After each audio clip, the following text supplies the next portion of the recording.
Você tem que tomar uma decisão. Ou você deixa ir do jeito que está indo, morro abaixo, ou você faz igual a águia.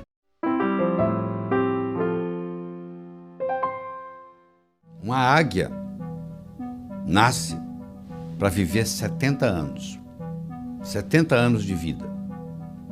Só que quando chega aos 40, o bico dela está entortado, está velho, as garras já não são as mesmas, estão dificultando ela caçar, e a penugem dela já está fraca. Ela tem duas opções.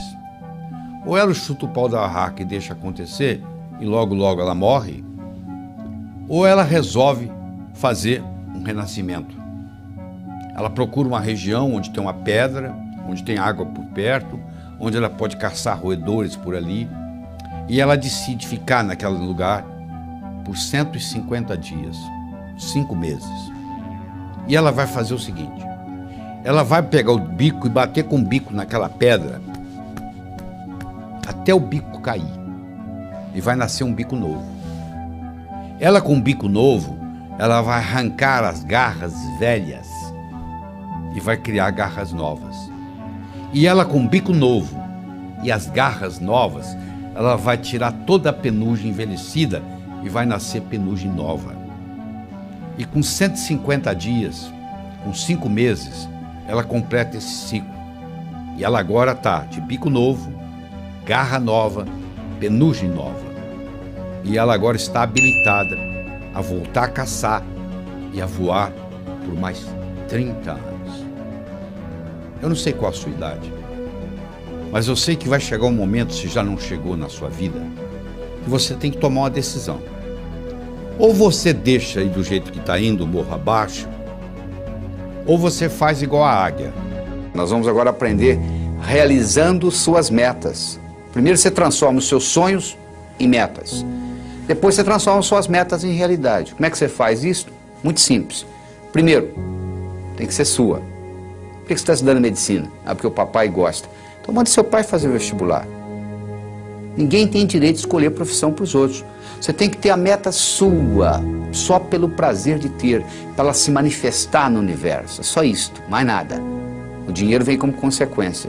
Então primeiro tem que ser sua. Você está fazendo o que você gosta? Se não tiver, você muda. Segundo, a sua meta tem que ser grande. Você tem que mirar na lua, porque se você errar, você não vai estar entre as estrelas. Em 1976, quando eu me mudei para os Estados Unidos, eu falei para um amigo meu, em 3 anos eu vou ensinar cardiologia para os americanos. Ele riu de mim. Sabe quanto tempo levou? Em 8 meses eu dei a minha primeira apresentação em Washington, D.C., para 400 cardiologistas. Quando eu contei para o meu amigo, ele riu, eu sabia que o tamanho estava bom. Tenha metas grandes, que você vale a pena você brigar por elas, porque meta pequena não lhe estimula. Se você mirar na lua e errar, você vai estar entre as estrelas. Tem que ser grande. Terceiro, ela tem que ser positiva. Não é o que você não quer, é o que você quer. O que você quer na vida? Eu não quero doença, eu não quero pobreza. Eu não estou perguntando o que você não quer. Eu quero saber o que você quer. Se você se concentra no que você não quer, ao invés de se concentrar no que você quer, é como se você estivesse dirigindo um carro olhando pelo retrovisor. Você sabe de onde você está vindo, você não sabe para onde você está indo. Você tem que concentrar naquilo que você quer. Colocar energia. Eu não quero ser igual ao meu pai. Ser igualzinho ao seu pai. Todo mundo sabe disso, menos você. Porque quando você diz eu não quero ser gordo, você pensa em gordura. Quando você diz eu não quero ser pobre, você pensa em pobreza. Você sabe que tudo é criado 2 vezes. Primeiro você cria aqui, depois você se manifesta. Manifesta no seu universo físico. Você tem que ter objetividade, ela tem que ser objetiva. Ela tem que ser datada. Tem que ter uma data. Quando que você quer isso? Ela tem que ser específica. O cérebro trabalha ciberneticamente. Cibernética trabalha com especificidade. Você imagina um termostato no ar-condicionado de uma sala e você pergunta para mim que temperatura que eu coloco aqui. Eu falo mais ou menos. Você vai colocar o quê? Agora se eu falar 21 graus Celsius, você vai lá e coloca. O que você quer? Eu quero dinheiro. Dinheiro você já tem no bolso. Ah, eu quero mais. Vou te dar mais $1, tá bom?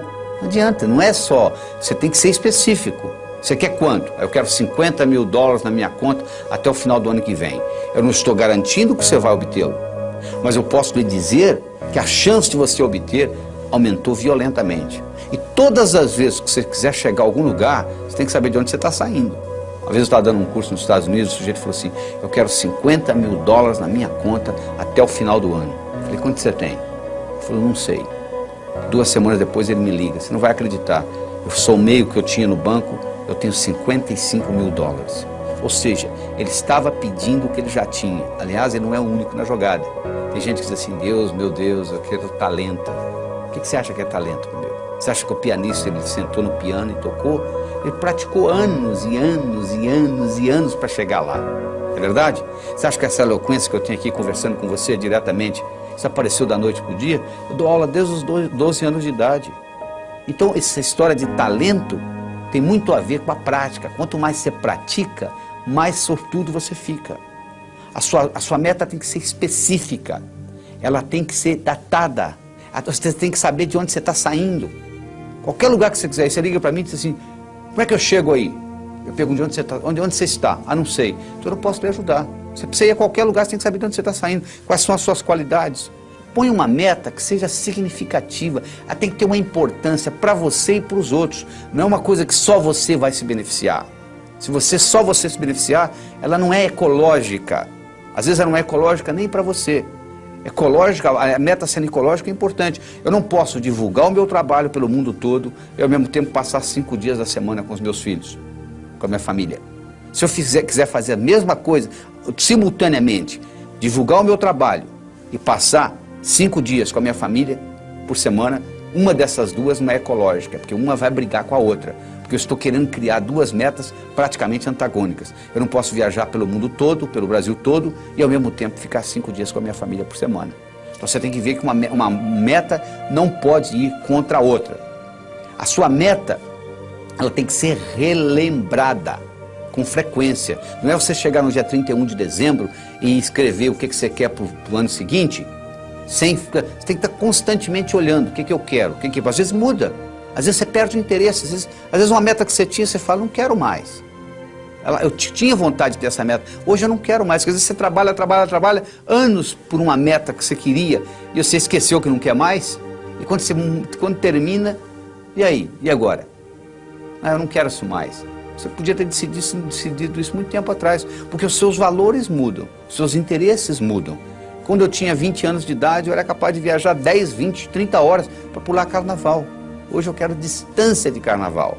Ou seja, os meus interesses mudaram, os seus também. Avalie aquilo que mudou e não fique batalhando naquilo que você realmente às vezes não quer mais. Você tem também de fazer aquela divisão. Todas essas metas com essas características e divididas, aí sim vai ter um impacto diferente na sua vida. E você tem que fazer a meta, não é o que você quer em 1 ano, 2, 5, 10, não. É o contrário. É o que você quer em 10 anos, o que você quer em 5, é de lá para cá, ou seja, do futuro para o presente. Onde que eu quero estar daqui 10 anos? Para eu estar lá daqui 10 anos, onde que eu tenho que estar daqui 5? Para estar lá daqui 5, onde que eu tenho que estar daqui 1? Para estar lá daqui 1, onde que eu tenho que estar e assim por diante. Aí você descobre o que você vai ter que fazer amanhã de manhã, mas olhando lá na frente, nos 10 anos. Parece uma coisa simples, mas faz uma diferença enorme. Você primeiro olhar lá nos 10 anos e trazer de lá para cá, do que daqui para lá. Então, com essas características que eu acabei de lhe apresentar, eu acho que você deve escutar, assistir esse vídeo várias vezes seguidas para saber as características da meta ser grande, ser sua, ser positiva, ser objetiva, ser datada, ser específica, ser significativa, ser ecológica, ser relembrada e ser comensurável. Uma coisa tem que ser medido. O que você quer? Eu quero mais felicidade. O que você quer? 20% mais feliz esse ano do que ano passado? Pode medir felicidade. Felicidade não é meta. Felicidade é estado de espírito. Fica feliz agora. O que está te segurando? Meta é uma coisa que você tem que estar num ponto e tem que chegar no outro. Existem etapas. Felicidade você não precisa de etapas. Você pode ficar feliz agora. Então meta é coisa comensurável. Você pode medir. Eu quero isso, eu quero aquilo, eu quero tanto no banco. E isso tudo tem que ser relembrado com frequência. No momento que você começa a trabalhar com tudo isto, e eu criei um mnemônico chamado Pode-se Crer, que ajuda você a relembrar todos esses tópicos que nós acabamos de discutir. Quando você começa a trabalhar com isto, e na hora que você escreve a sua meta, você leva em consideração todos esses pontos, o que vai acontecer é que as suas metas vão se manifestar numa velocidade enorme. Você quer um carro? Tá bom, que marca, que cor, como que é o painel, como que é o estufamento e etc. No momento que você começa com mais detalhes, no processo cibernético, isso se manifesta de uma forma diferente. O bolo do sucesso, onde eu escolhi 6 ingredientes. O primeiro é você ter uma boa autoestima. O número 1 é você. Primeiro você cuida de você. Você já viu no avião? Lá vem a aeromoça lá e fala assim, ó, se por um acaso cair a concentração de oxigênio na cabine, vai cair uma máscara. Se você está com a criança, você faz o seguinte, você primeiro põe em você, para depois cuidar da criança. Ou seja, let me be a better me for me, and I'll be a better me for you. Deixa eu ser uma pessoa melhor para mim, eu serei uma pessoa melhor para você. Você entendeu? O termômetro mede a temperatura da sala. Eu chego aqui, está 21 graus Celsius. É a temperatura da sala. Agora, isso é o termômetro. Agora, se eu colocar aqui um termostato e colocar 15 graus, mesmo que lá fora esteja 30, aqui dentro vai estar 15. Porque o termostato vai baixar a temperatura ou subir, de acordo com onde eu coloco a temperatura. A autoestima é um termostato para a vida. Quanto que eu mereço? Quanto é que você está ganhando? Se eu falar que você vai, mês que vem, multiplicar por 10 o seu faturamento, você vai acreditar? Não. Você fala, não é possível. Quem é que vai... Se ganho mês que vem vou ganhar 10? Eu sei, mas por que você está ganhando 1 e o seu amigo está ganhando 4? Fazendo a mesma coisa. Com o mesmo talento. Pode ser que ele tenha um marketing melhor do que o seu, pode. Mas pode ser também que ele tenha um termostato de autoestima melhor do que o seu. Então, o que você merece é o que você tem. O merecimento que você acha que você vale está expresso aí na sua conta bancária, no carro que você dirige, na casa que você mora, na família que você tem. Está aí, é só você olhar. Se você quiser mais, você tem que sentir merecedor de mais. E para sentir merecedor demais, escuta, você tem que subir a sua autoestima. A segunda é a sua capacidade de se comunicar, que é fundamental, principalmente no mundo de hoje, onde a comunicação é talvez o mais importante de tudo no sucesso. Eu posso ter 2 indivíduos que têm um QI de 145, quase gênio. Um está muito bem na vida e o outro está desempregado do quarto Jack. Você vai ver a diferença, um se comunica bem, e o outro não dá nem bom dia para o vizinho. Então, no momento que você melhora a sua capacidade de se comunicar, você passa a valer mais no mercado. Essa é a realidade. Terceiro, é a sua capacidade de estabelecer objetivos, criar estratégia. Em 1953, eles pegaram todos os formandos da Universidade de Harvard e perguntaram para eles assim, o que você vai fazer nos próximos 6 meses, próximo ano, próximos 5 anos, próximos 10 anos, próximos 15 anos, próximos 20 anos.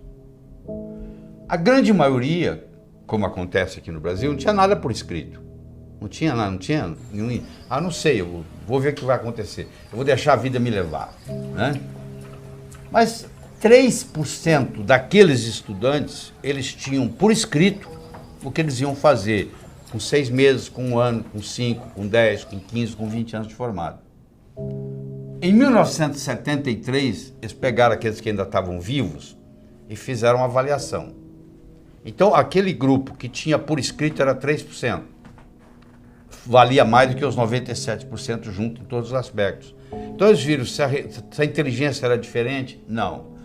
O background familiar era diferente? Não. Tudo era igual. As notas que tirava na escola, a única diferença que fazia diferença é que eles tinham por escrito.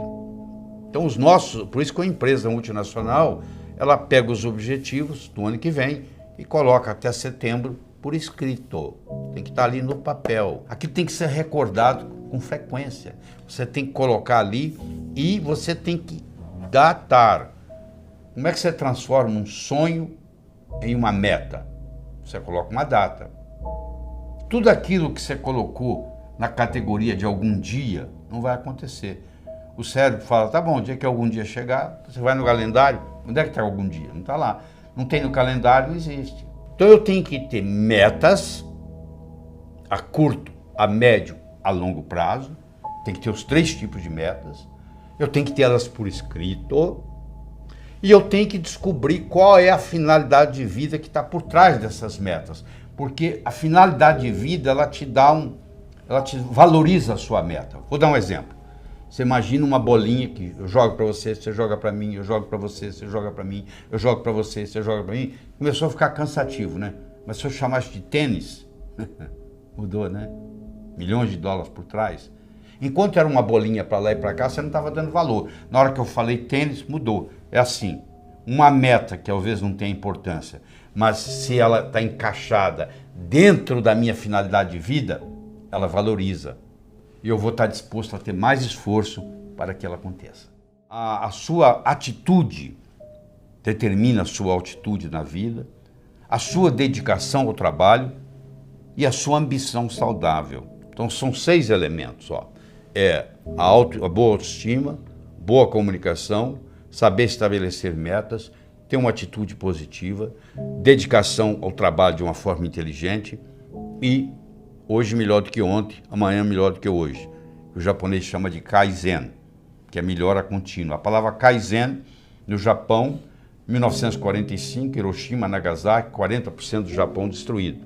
Com essa simples filosofia de uma palavra, que é K-A-I-N-Z-N, Kaizen, que é melhora contínua, o Japão saiu de lá e hoje ele é o 3º per capita no mundo, entendeu? 3º país mais desenvolvido do mundo, então, ou seja, está lá no pódio. Saiu de 40% destruído, é um arquipélago com mais de 3.000 ilhas, não é um continente, muito complicado, mas, no entanto, com a filosofia Kaizen, que é melhora contínua, que eu recomendo você adotar isso, eu adotei isso na minha vida, hoje é melhor do que ontem, amanhã é melhor do que hoje, e aí você junta esses 6 ingredientes com a pitadinha do que eu chamo a diferença entre o profissional e o amador. O que difere o profissional do amador? Paciência e persistência. Porque o amador, se não der certo, ele chuta o pau da barraca. O profissional sabe que o amanhecer só vem depois da noite ter passado. Que Roma não foi construída em um dia. Então tem que ser de grão em grão a galinha enche o papo. Então tem que ser aos pouquinhos para chegar lá. Então eu coloco esses 6 ingredientes com paciência e persistência e o resultado só pode ser um: obter aquilo que você quer. Imagina uma vaca subindo o morro. Você pensa que é a vaca que determina onde que ela pisa? Não. Quem determina onde a vaca pisa não é a vaca, é a estrutura do terreno. Sabia disso? A única coisa que a vaca faz, ela procura o caminho mais fácil. A mesma coisa ocorre conosco. O nosso comportamento vai depender da nossa estrutura psicológica. Força de vontade não adianta nada. Você pega uma bola de futebol, coloca no fundo de uma piscina e segura lá por quanto tempo? A estrutura da bola foi feita para flutuar. Então na hora que você soltar, ela vai para a superfície. Do mesmo modo que a estrutura de uma pedra foi para ficar no fundo. Você não consegue segurá-la na superfície. Você vai cansar, ela vai afundar. Então o mais importante de tudo é você determinar a sua estrutura psicológica, é você mudar essa estrutura psicológica, ou seja, você está preparando a sua estrutura psicológica. Preparando como? Fazendo aquelas escolhas que nós já discutimos. Eu escolho ser sadio. É muito diferente você não ser doente, sabia disso? A maioria não é doente, você vai no médico, você não tem diagnóstico de doença nenhuma. Não significa que você seja sadio. Ser sadio significa ter energia para implementar tudo que você tem na cabeça. E poucas pessoas são sadias, a maioria não é doente. É muito diferente ser sadio e não ser doente. Eu escolho ser a força criadora na minha vida. Eu escolho ser sincero para comigo mesmo. Significa quando eu digo sim é sim, quando eu digo não é não. Todas as vezes que você diz sim e gostaria de dizer não, um pedacinho de você morre. Isso, quando você faz essa estrutura, você está se estruturando para longo prazo, para fazer um processo de longa duração. Aí sim se mantém. Porque se você fizer só com a força de vontade, é aquilo que ocorre no 31 de dezembro. Uma semana depois, não tem mais nada. Agora, se você mexe na sua estrutura psicológica e implementa isso, isso fica uma coisa constante. E um modo de você fazê-lo é você ter os seus sonhos, você ter as suas metas e você manter os seus olhos nas metas. Sabe qual a diferença entre etapa e obstáculo? Se você está no ponto A e quer ir para o ponto B, existe um espaço para percorrer entre o ponto A e o ponto B. Então, se você tirar os olhos da sua meta, o que você encontra entre o ponto A e o ponto B, você vai chamar de obstáculo. Se você mantiver os olhos na sua meta, o que você encontra entre ponto A e ponto B, você vai chamar de etapa. A diferença entre etapa e obstáculo é onde você está com os olhos. Então, manter os seus olhos a longo prazo é muito importante, porque se você só tem metas curtas, o seu chefe briga com você amanhã de manhã e estragou seu dia. Agora, se você está interessado daqui 5 anos, daqui 10 anos, daqui 20 anos, o seu chefe brigar com você amanhã de manhã não vai fazer diferença nenhuma, porque você está preocupado lá na frente. É muito importante você ter essa visão a longo prazo e manter o seu olho na meta, que com isso o que era obstáculo vira etapa. Mas ao mesmo tempo, você tem que saber dividir as suas metas. Porque se eu te der um salame para você comer, sem cortá-lo, você provavelmente não vai gostar, mesmo que você goste de salame. Mas se você for cortando fatia por fatia, e conversando e tomando uma cerveja, um refrigerante, você acaba comendo metade do salame sem sentir, não é verdade? O mesmo ocorre. Tem gente que diz assim, poxa, eu vou escrever um livro, é demais. Escreva um capítulo. Ah, demais. Escreva um parágrafo, escreva uma frase. Aí uma frase, outra frase, vamos fazer o parágrafo, vai fazer a página, vai fazer o capítulo, vai fazer o livro. Procure dividir as suas metas. Você quer ser milionário em 5 anos? Onde é que você vai estar daqui a 4? E daqui a 3? E daqui a 2? E daqui a 1? E daqui a 6 meses? E daqui a 30 dias? E daqui a uma semana? O que você vai fazer amanhã de manhã para ser milionário daqui a 5 anos? Não é só esperar o tempo passar, não. O bonito é que quando você divide isto, o que você tem que fazer amanhã de manhã, diferente do que você teria que fazer se não tivesse essa meta, não vai ser quase nada. Porque a meta vai sendo diluída. Então, um dos grandes segredos que existe em pessoas atingirem as metas é você ser capaz de quebrar a sua meta em pequenos espaços, em pequenas fatias, e você vai executando uma após outra, e o cérebro vai sendo treinado com isto, e sucesso atrai sucesso. Você sabe que semelhante atrai semelhante. Se você abrir a torneira da cozinha, da sua pia, na cozinha sai água, para onde que vai a água? Para o esgoto. E o esgoto? Vai para o rio. E o rio vai para o mar. A água vai para a água, não é verdade? Para onde que vai o ódio? Para quem tem ódio. E amor? Para quem tem amor. E dinheiro? Vai para o pobre? Não, para quem tem dinheiro. E sucesso? Vai para onde? Para quem tem sucesso.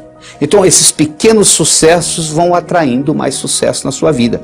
Semelhante atrai semelhante.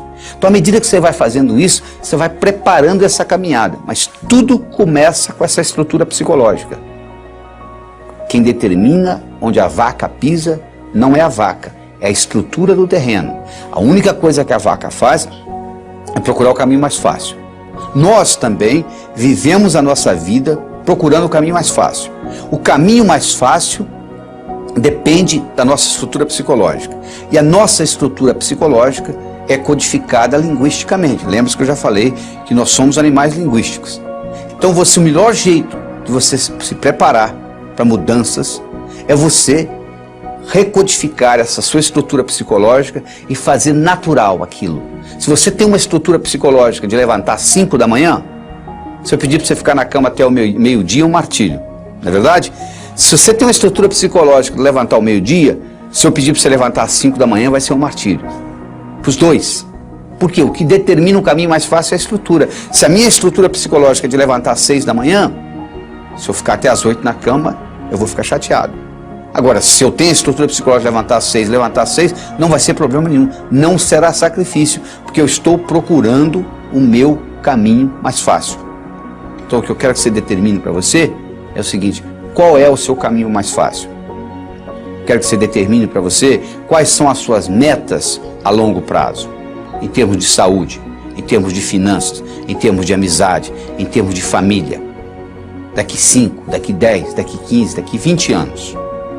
Porque você tem que saber quais são essas metas, para você manter o olho lá, para os seus obstáculos deixarem de serem obstáculos e se tornarem etapas. E lembre-se de dividir para somar. Ou seja, você quebra as suas metas em pequenos pedacinhos e com isso fica mais fácil a digestão. Com isso fica mais fácil você atingir uma por uma dessas metas. É a história do Coronel Sanders.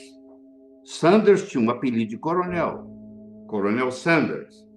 Coronel Sanders tinha um restaurante na beira de uma estrada. E os caminhoneiros passavam e paravam lá para comer a comida do Coronel Sanders, que ele era um bom chefe de cozinha.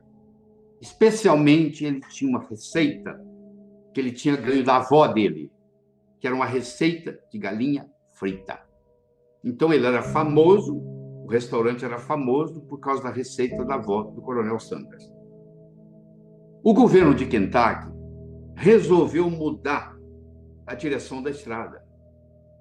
E o seu restaurante, que era um restaurante de beira de estrada, deixou de ser de beira de estrada. E ele, com 65 anos de idade, ele resolveu, não tinha cliente, ninguém ia sair da rota para ir lá visitar o restaurante dele. Ele ficou sem cliente, como muitos restaurantes estão hoje sem clientes.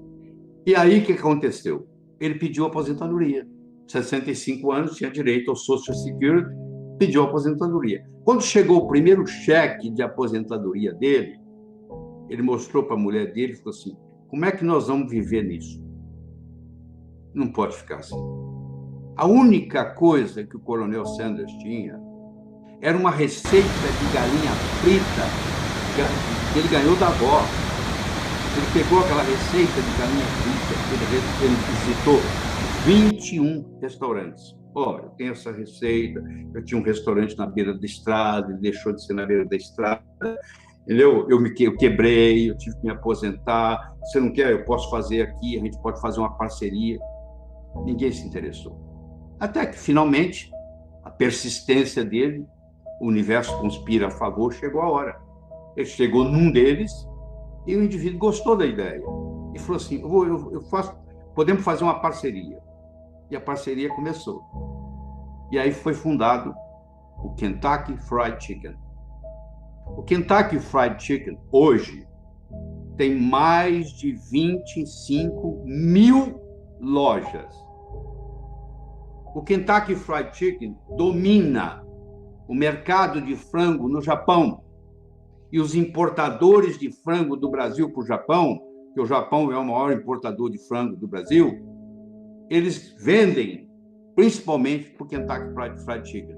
Então, o Coronel Sanders indiretamente está ajudando o Brasil. Agora eu lhe pergunto, um cara com 65 anos de idade, com um cheque de aposentadoria do Social Security, a única coisa que ele tinha com ele era uma receita de galinha frita. E ele consegue mudar o mercado de frango no mundo. Você está esperando o quê? Era uma vez, numa pequena ilha da Grécia, havia um sábio famosíssimo. Famoso porque, até aquele dia, todas as perguntas feitas a ele soube responder. E a fama dele transcendeu a Grécia. Vinha gente de longe. Mas um dia, um adolescente, conversando com um amigo dele, adolescente, disse, eu acho que eu sei como é que eu vou enganar esse sábio. Eu vou pegar um pequeno passarinho, vou esconder nas minhas mãos, vou levar para ele e vou perguntar se está vivo ou morto. Se ele falar vivo, eu vou espremer e deixar cair morto nos pés dele. Se ele falar morto, eu vou abrir a mão, vou deixar o passarinho voar. Interessa que ele responder, dessa vez ele vai errar. Aí você imagina, o adolescente pegou o pequeno passarinho, colocou nas mãos, foi até o sábio, olhou pro sábio no olho e disse assim, sábio, diga-me, o passarinho nas minhas mãos está vivo ou morto? O sábio olhou para ele e disse, meu jovem, a resposta está nas suas mãos. Você que está aí, eu quero que você saiba que o seu sucesso, tanto pessoal quanto profissional, esteve, está e sempre estará nas suas mãos. Você não faz um bolo só com farinha, nem só com manteiga, nem só com ovos. Você precisa de vários ingredientes. O bolo da vida necessita vários ingredientes. E um desses ingredientes é o diálogo. Um desses ingredientes é a capacidade de se comunicar. Ele não é o único, mas ele é fundamental. A comunicação tem 3 níveis. O primeiro nível eu chamo de boca-ouvido. O segundo nível eu chamo de cérebro-cérebro. O terceiro nível eu chamo de coração-coração. Vamos começar com o primeiro nível. Boca-ouvido. Deixe-me primeiro fazer uma distinção para você. Ouvir e escutar não são sinônimos. Você ouve com o ouvido, você escuta com o cérebro. Você já foi alguma vez num restaurante e pediu ao garçom para lhe trazer uma água com gás e ele lhe trouxe uma água sem gás? Ou você fez uma solicitação e ele lhe trouxe outra? Aquele garçom, naquele momento que ele recebeu o seu pedido, ele estava operando no nível 1. No nível 1 ninguém é promovido. No nível 1 você não conquista as pessoas. No nível 1 você não vai para frente na vida. Não interessa a nota que você tirou na escola, isso não faz diferença. Porque a escola lhe passa informação. A vida lhe exige competência de ação. O que cai na prova não cai na vida. Se você observar na sua cidade, você vai encontrar indivíduos que eram CDFs, que eram estudantes brilhantes, e hoje são pessoas que estão perdidas na vida.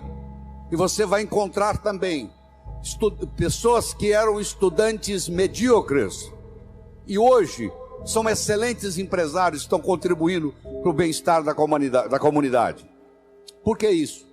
Porque esses segundos, eles sabem dialogar com o mundo, eles sabem dialogar com a sociedade, eles aprenderam, talvez até intuitivamente, o poder da comunicação. Então, se você me permite, eu vou começar a trabalhar nesse modelo do nível 1, boca-ouvido, nível 2, cérebro-cérebro, nível 3, coração-coração. Quando você está operando no diálogo no nível 1, não acontece nada. É o pai que está dando um sermão para o filho. E entra num ouvido e sai no outro. E o pai não percebe que ele vem falando isso há 5 anos e não funcionou nada. Pelo contrário, o filho até ficou rebelde de escutar o pai falar aquilo. E o pai não se dá conta que aquilo não é diálogo, que é um monólogo que ele está falando para o vento, porque está entrando no ouvido e saindo no outro. Eu só posso me comunicar com vocês se nós fizermos uma conversa que interesse vocês. Não tem outro jeito. No diálogo, na comunicação, nós temos que modificar um pouquinho aquela frase que você conhece. A frase é assim: faça aos outros o que você gostaria que fosse feito a você. A verdade não é bem essa.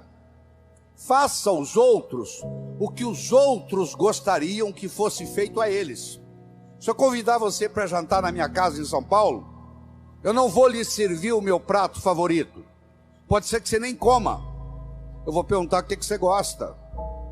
Se eu quero agradar alguém num processo de diálogo, eu tenho que ver o que a outra pessoa quer ouvir.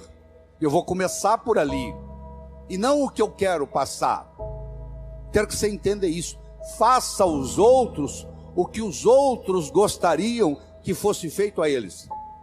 Eu quero mostrar o meu ponto de vista para você, mas eu não me preocupo como que você vai receber esse ponto de vista. Aí sabe o que acontece? A natureza colocou um ouvido no mesmo nível do outro. Entra num ouvido e sai no outro. Aí não deixa de ser diálogo, passa a ser monólogo, porque não tem repercussão. Para esse diálogo se ocorrer, primeiro eu tenho que ter uma mensagem forte. Você só vai continuar me escutando se você estiver gostando da mensagem. Eu tenho que ter algo para poder passar para você. Essa é a mensagem. Segundo, nós temos que conversar de uma forma metafórica. Quando eu lhe conto uma história, você não pode dizer que você não concorda com ela. Eu estou lhe contando uma história. E dentro da história, eu coloco a ideia que eu quero passar para você. Era uma vez um navio de alta prioridade, porque carregava ouro. E de repente o motor desse navio enguiçou. E o dono do navio disse: para. Traga aqui o melhor mecânico da região. Eles trouxeram. Ele trabalhou um dia inteiro, não conseguiu consertar o motor. Ele disse: para. Traga aqui o melhor engenheiro mecânico do país mais próximo. Eles trouxeram. Ele trabalhou 2 dias, não conseguiu consertar o navio. Ele disse: para. Traga aqui de onde estiver, de helicóptero, quem montou essa máquina desse navio. E eles procuraram, encontraram e trouxeram ele e um assistente.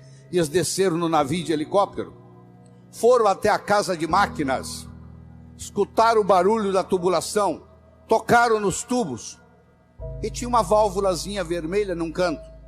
E ele perguntou para o assistente dele: você tem um martelo? Tem, me empresta. Ele foi lá e pim, ligue. Eles ligaram, tudo funcionou às mil maravilhas. Os 3 indivíduos que trabalharam, o primeiro que trabalhou um dia, o segundo que trabalhou 2 dias, e esse que deu a martelada na válvula, mandaram as suas respectivas contas. Quem trabalhou um dia mandou uma conta de $100.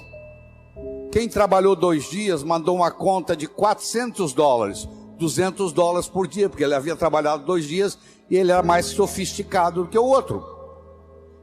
E quem deu a martelada mandou uma conta de $10.000. O dono do navio falou: eu vou pagar, porque ele consertou o meu navio, mas eu só pago com uma condição: que ele mostre como é que ele chegou à conclusão de me cobrar $10.000. E ele mandou um bilhete para o dono do navio: para dar a martelada, $1. Para saber onde bater com o martelo, 9.999. Olha que interessante. Você imagine que nós estamos almoçando e eu conto essa história para você. Aí nós estamos num diálogo, almoçando. Aí você vai para o seu escritório comigo e você está pensando em me contratar para ser seu consultor na sua empresa. E você pergunta assim: doutor Laí, qual é a sua remuneração? E eu falo um preço elevado. Ao invés dele você falar é caro, você vai pensar assim: esse cara sabe onde bater com o martelo. Eu preparei o seu cérebro para escutar o meu diálogo com você. Através de quê? Através de uma história, através de uma metáfora. A pessoa que sabe dialogar, ela conversa metaforicamente. O político que ganha a eleição é um contador de histórias. O padre que faz o sermão que agrada a todos é um contador de história. Porque quando você está contando uma história, a mente crítica baixa. Você conta a história e leva o que você quer levar junto da mensagem. E a mensagem entra na estrutura psicológica. Terceira coisa importante no diálogo é uma linguagem apropriada. Você já foi a um médico e o médico começa a usar aquela terminologia médica que só ele entende. E aí você volta e a sua família te pergunta: e aí, o que você tem? O que o médico falou? Ah, não entendi o que o médico falou. Esse médico não tem nada de inteligente. Ele tem que conversar numa linguagem que o paciente entenda. A própria Bíblia tem uma citação dizendo que se você não falar a linguagem de quem está lhe escutando, você está falando aos ares. E outra coisa importante é a percepção. Uma coisa é o que você está passando, a outra coisa é que o outro está captando. Ah, você é um vendedor? Sou. Você é um bom vendedor? Ótimo vendedor. E aí, você tem vendido bem? Não, tem vendido muito mal. Então você não é um bom vendedor. O aluno que diz que é bom aluno, ele tem que me mostrar um boletim bom. Eu não conheço bom aluno com boletim ruim. O mínimo que você tem que me mostrar como bom aluno são boas notas no boletim. Isso lhe caracteriza como bom aluno. Se você é vendedor e você não está vendendo o que você gostaria de vender, você vai me desculpar, a tecnologia, A abordagem que você está usando de vendas está sendo inadequada. Talvez a sua linguagem não está sendo apropriada, talvez a sua mensagem não está sendo forte o bastante, talvez você não esteja fazendo uso dos recursos da metáfora, das histórias. Semana passada teve um cliente aqui e eu falei para ele o seguinte: aí você pode falar o que você quiser. Você está falando, você está contando para esse cliente que está na sua frente o que você fez com o cliente da semana passada, o que você falou para ele. Mas na realidade você está falando para esse escutar, mas você usou o artifício metafórico de que você está falando para o outro. E quando você trabalha esse fenômeno do diálogo desse jeito, quando você termina, a pessoa se sente convidada a participar das suas ideias. Ela se sente... O filho, quando um pai sabe ter um diálogo com ele, quando termina o diálogo, o filho se sente convidado a experimentar o que o pai está falando para ver se dá certo. É um convite que ele recebe. Era uma vez um escritor que vivia à beira-mar. Ele tinha por costume caminhar na praia e à tarde e à noite ele escrevia. Uma manhã ele estava caminhando na praia e de longe ele avistou um jovem que dançava na areia. Aquilo despertou a curiosidade dele, ele se aproximou. Quando ele se aproximou, ele viu que o jovem não estava dançando. O jovem estava jogando coisas no oceano. Ele perguntou para o jovem: jovem, o que você está fazendo? O jovem respondeu: o sol está quente, a maré está baixa, essas estrelas do mar estão morrendo desidratadas aqui, eu estou jogando-as de volta ao oceano. Aí o escritor olhou para o jovem e disse: jovem, será que você não entende? Existem centenas e centenas e centenas de quilômetros de praia, centenas de milhares de estrelas do mar na areia. Você jogar uma ou outra de volta no oceano, no total não vai fazer diferença nenhuma. O jovem pegou uma estrela do mar, jogou no oceano, olhou para o escritor e disse: para essa eu fiz diferença. O escritor foi para casa. Naquela tarde ele não conseguiu escrever. Naquela noite ele não conseguiu dormir. Na manhã seguinte ele levantou-se, juntou o jovem e os dois juntos começaram a jogar estrelas do mar de volta ao oceano. Eu estou conversando com vocês quase 30 minutos.